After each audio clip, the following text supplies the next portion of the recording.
Naval base ఇది. So US సంబంధించి naval base అక్కడ రాత్రి అటాక్ చేసింది తమ బాలిస్టిక్ మిసైల్ డ్రోన్లతో Iran.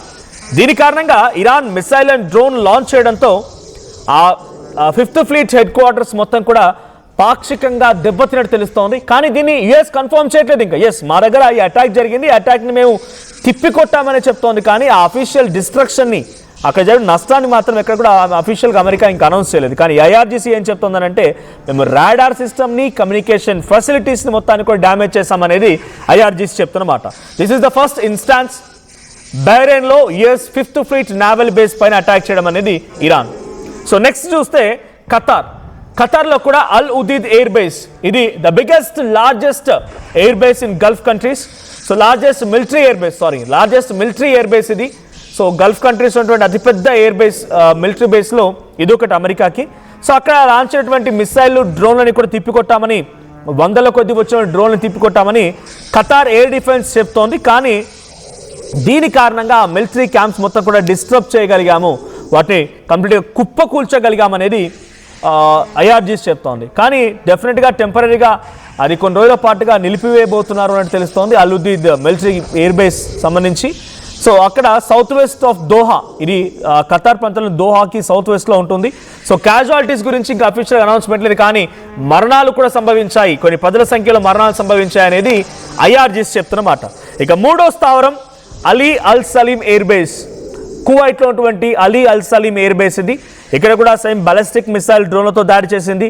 So Kuwait air defence system దాన్ని ఇంటర్సెప్ట్ చేసే ప్రయత్నం చేసింది, కానీ వాటిని అడ్డుకోలేకపోయింది. దీంతో ఆ మిలిటరీ స్థావరాల పైన డ్యామేజెస్ జరిగినట్టుగా అసెస్ చేసింది, అఫీషియల్గా అనౌన్స్మెంట్ కూడా చేసింది.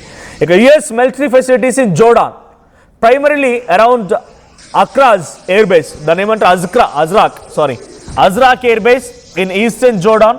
సో అజ్రాక్ ఎయిర్ బేస్ పైన అటాక్ జరిగింది. యుఎస్ మిలిటరీ ఎయిర్ బేస్ ఇది, జోర్డాన్లో ఉన్నటువంటి అజ్రాక్ ఎయిర్ బేస్. అక్కడ సుమారుగా 6 చనిపోయినట్టు తెలుస్తోంది. కొంతమంది సివిలియన్స్ కూడా చాలా తీవ్రంగా గాయాలయ్యాయి బికాస్ ఆఫ్ ఆ డెబ్రీస్ పడిపోవడం మూలంగా. ఆ అటాక్తో పైనటువంటి ఆ బిల్డింగ్ కుప్పకూలిపోవడంతో కొంతమంది కింద ఉన్నటువంటి సామాన్య జనం కూడా గాయపడినట్టుగా ఐఆర్జీసీ చెప్తోంది. దీన్ని జోర్డాన్ కూడా కన్ఫర్మ్ చేసింది.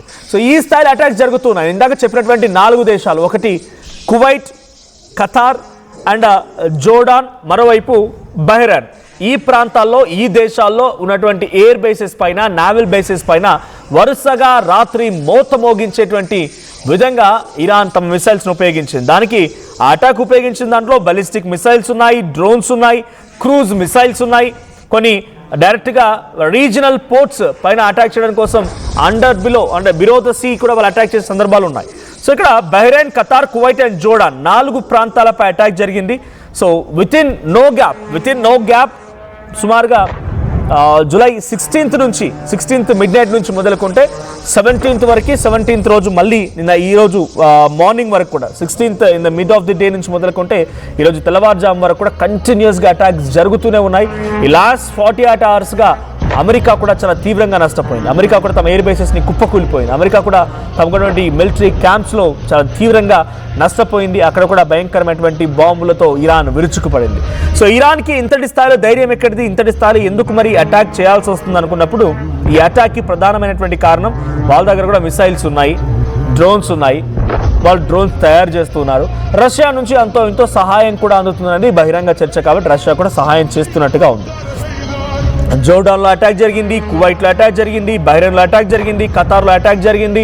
ఇవన్నీ చేయడంతో పాటుగా స్ట్రైట్ ఆఫ్ హార్ముజ్ మాదే, టచ్ చేస్తే ఊరుకునే ప్రసక్తి లేదు, టచ్ చేసే దమ్ము కూడా లేదు. ట్రంప్ కాదు కదా, వాళ్ళ తాతలు దిగి వచ్చినా కూడా స్ట్రైట్ ఆఫ్ హార్ముజ్ని కంట్రోల్ చేయలేరు.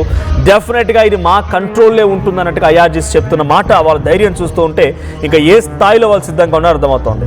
సో బహ్రెయిన్లో జుఫైర్ అనేటువంటి ఈ ప్రాంతంలో ఉన్నటువంటి naval base very near by to the strait of హార్ముజ్కి సమీపంగా ఉన్నటువంటి నావల్ బేస్ ఇది. సో ఈ నావల్ బేస్పై అటాక్ జరిగిన సమయంలో అది సౌత్ ఇరాన్కి సుమారుగా 200 నుంచి 250 కిలోమీటర్ల దూరంలో ఉంటుంది. కాబట్టి వాళ్ళు ఉపయోగించిన మిసైల్, డ్రోన్లు, ప్రెసైజ్డ్గా ఉన్నటువంటి డ్రోన్లు వెళ్ళిపోయి ఆ నావల్ బేస్లో ఈ అటాక్కి పాల్పడ్డాయి. US forces are also reported that they have intercepted many incoming threats. అంటే చాలా వరకు వస్తున్నటువంటి ఆ మిసైల్స్ని, డ్రోన్స్ని తిప్పికొట్టామనేది ఇటు బహ్రెయిన్ దగ్గర ఉన్నటువంటి యుఎస్ మిలిటరీ కమాండెంట్స్ చెప్తూ ఉన్నాయి. బట్ దాట్ నాట్ సక్సెస్ఫుల్, అంతటి స్థాయిలో సక్సెస్ సాధించలేకపోయాయి. సో పార్షియల్గా ఇక్కడ నావల్ బేస్ దెబ్బతినింది. US navy 5th fleet headquarters అన్ని కూడా ధ్వంసమైపోయాయి. ఇక ఖతార్లో ఉన్నటువంటి దూరం ఇరాన్కి సుమారుగా 300 కిలోమీటర్ దూరం. సో అక్కడ కూడా సెంట్రల్ కమాండెన్స్ ఏం చెప్తున్నారంటే ఇక్కడ దోహా దగ్గర జరిగినటువంటి అలుదీద్ ఎయిర్ బేస్ అనేది మాకు చాలా పెద్ద కీలకమైనటువంటి ఎయిర్ బేస్ అమెరికా గల్ఫ్ కంట్రీస్లో ఏర్పాటు చేసుకుంది. సో ఈ ఎయిర్ బేస్ పైన ఎప్పుడైతే ఇరాన్ అటాక్ చేసిందో దీన్ని మనం చాలా తీవ్రంగా పరిగణిస్తున్నాం. డెఫినెట్గా అంతకంతకు అనుభవించక తప్పదు అనేది యుఎస్ సెంట్రల్ కమాండెన్స్ చెప్తున్నమాట. వాళ్ళక్కడ ఉపయోగించింది క్రూజ్ మిసైల్స్ ఉపయోగించారు దీనిపై అటాక్ కోసం. సో ఖతార్ కూడా ఎయిర్ డిఫెన్స్ సిస్టమ్ని యాక్టివేట్ చేసింది.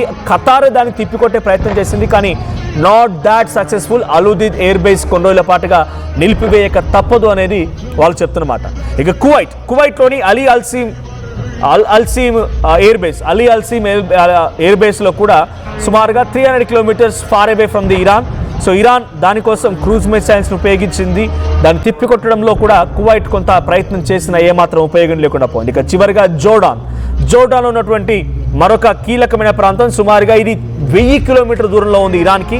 సో ఇరాన్కి 1000 కిలోమీటర్ దూరం ఉన్నటువంటి ఈ ప్రాంతం పైన జోర్డాన్ ఉన్నటువంటి యుఎస్ యూజ్డ్ మిలిటరీ ఫెసిలిటీస్ పైన, అంటే అజ్రాక్ అనేటువంటి ఎయిర్ బేస్ పైన అటాక్ జరిగినప్పుడు జోర్డాన్ దాన్ని తిప్పికొట్టే ప్రయత్నం చేసింది, బట్ నాట్ దాట్ సక్సెస్ఫుల్. దీనిపైన వాళ్ళు లాంగ్ రేంజ్ బాలిస్టిక్ మిసైల్స్ ఉపయోగించినట్టు తెలుస్తోంది. Very long range ballistic missiles సుమారుగా 1000 నుంచి 1500 కిలోమీటర్ దూరం టార్గెట్స్ని కూడా ఛేదించగల సామర్థ్యం ఉన్నటువంటి ఫతే బాలిస్టిక్ మిసైల్స్ని వాళ్ళు ఉపయోగించారు.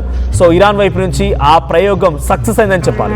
సో 4 ఎయిర్ బేస్ వాళ్ళ వైపు నుంచి ఒక 3 బ్రిడ్జ్లను కూల్చేసి వాళ్ళని పూర్తిగా స్ట్రెయిట్ ఆఫ్ హార్ముజ్ అటువంటి డ్రోన్ ఫెసిలిటీస్ని, బాలిస్టిక్ మిసైల్ ఫెసిలిటీస్ని, అంటే ఓ వేర్ హౌస్, ఓ గోడౌన్ అనుకోండి, ఆ డ్రోన్లని మిసైల్స్ స్టోర్ చేసే గోడౌన్ల పైన అమెరికా అటాక్ చేస్తే దాన్ని తిప్పికొట్టేటువంటి క్రమంలో 4 ఎయిర్ బేసెస్ని ఇరాన్ పేల్చగలిగిందనంటే ఏ స్థాయిలో వాళ్ళ సామర్థ్యాన్ని పెంచుకుంటూ వెళ్తున్నారు, ఏ స్థాయిలో వాళ్ళకి మద్దతు వస్తుందో మనం ఊహించవచ్చు, ఎక్స్పెక్ట్ చేయొచ్చు. చర్చలు మొత్తం కూడా ఫుల్ స్టాప్ పడింది. There is no peace talks again. ఇక పీస్ టాక్స్ లేవు. ఈసారి తేల్చుకోవాల్సిందే, ఇరానా అమెరికా, నువ్వా నేనా, లేదా నువ్వానైనా ఉండాల్సిన ఎవరో ఒకరు ఉంటే తప్ప యుద్ధం ఆగదన్నట్టుగానే వాళ్ళు భావిస్తూ యుద్ధంలోకి దిగుతున్నారు. మరి స్ట్రెయిట్ ఆఫ్ హార్ముజ్ ప్రస్తుతానికైతే ఇంకా ఇరాన్ కంట్రోల్లోనే ఉంది. దాన్ని విడిపించడం కోసం అమెరికా ఇంకా ఎటువంటి ప్రయత్నాలు చేయబోతోంది. ఇప్పుడు ఈ ఎయిర్ బేసెస్ అటాక్ని అమెరికా ఎలా తిప్పికొడుతుందో చూడాలి.